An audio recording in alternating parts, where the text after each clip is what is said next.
இன்றைக்கி பார்த்திங்கன்னா வெண்டைக்காய் காரக்குழம்பும்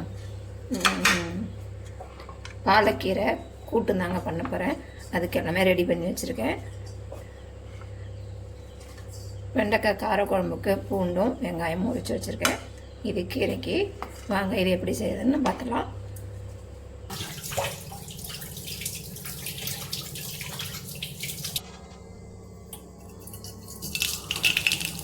எண்ணெய் காஞ்சிருச்சு. கடுகு ஜீரகம் தாளிச்சிக்கலாம்.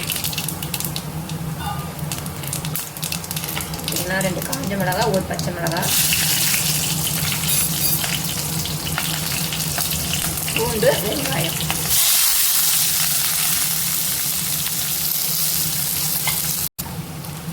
இது கூடவே தக்காளி சேர்த்துக்கிறேன். வெங்காயம் வதங்கிருச்சு. தக்காளி சேர்த்துக்கிறேன். ஒரே ஒரு தக்காளி சேர்த்துக்கிறேன்.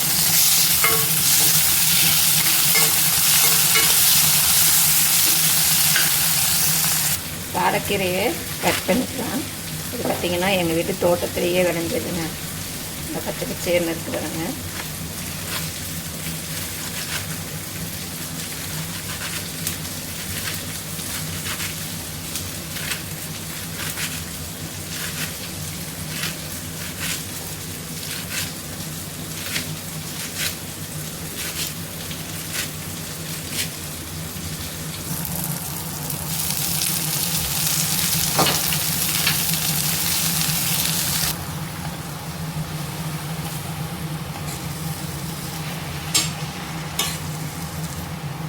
இது வதங்கினா கொஞ்சமாக வந்துடுங்க. நிறைய இருக்க மாதிரி இருக்குது. ஆனால் வதங்கினா கொஞ்சமாக வந்துடும்.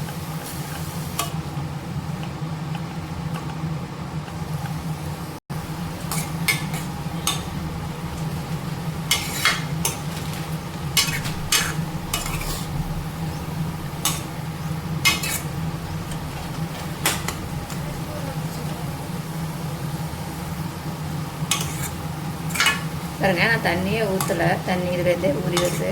நம்ம கொஞ்சமாக தண்ணி சேர்த்துக்கலாம்.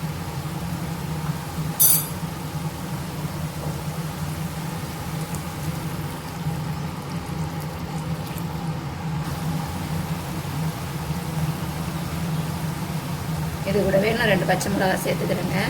காரம் பத்தாது இல்லையா? நான் ஏற்கனவே 2 போட்டிருக்கணும்.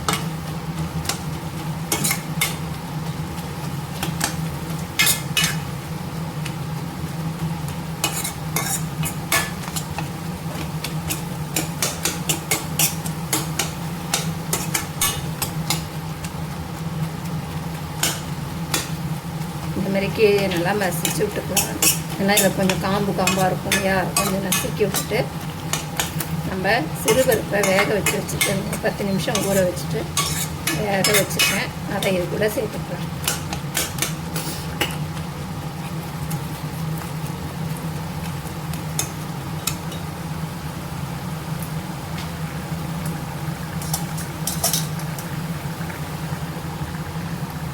அடுப்புலேயே வேக வச்சு தனியாக வேக வச்சுட்டேங்க. குக்கரில் சேர்க்கலாம். குக்கரில் சேர்த்தா நம்மளுக்கு ரொம்ப மாவாக போயிடும். இந்த மாதிரி ஒன்றும் பாதி வெந்த மாதிரி இருக்குதுங்களா? இது சாப்பிடும்போது நல்லாயிருக்கும். இது கூடவே துருவின தேங்காய். நீங்கள் சாதத்தில் சாப்பிட்ற மாதிரி இருந்தால் தேங்காயும் சீரகமும் அரைச்சி சேர்த்துக்கோங்க. நான் இது வந்து காரக்குழம்புக்கு சைடிஷ்ஷாக தான் வச்சுருக்கேன்.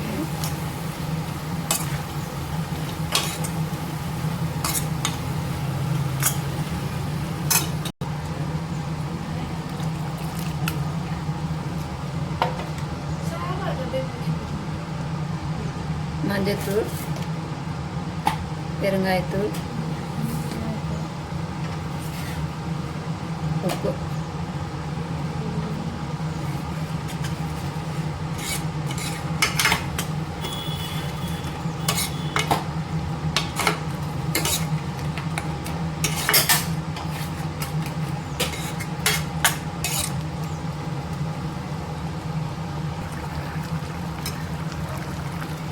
அவ்வளோதாங்க.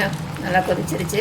பாலக்கீரை கூட்டு ரெடி ஆகிடுச்சு. அடுத்தது நம்ம காரக்குழம்பு எப்படி வைக்கிறதுன்னு பார்க்கலாம். வெண்டைக்காய் போட்டு காரக்குழம்பு.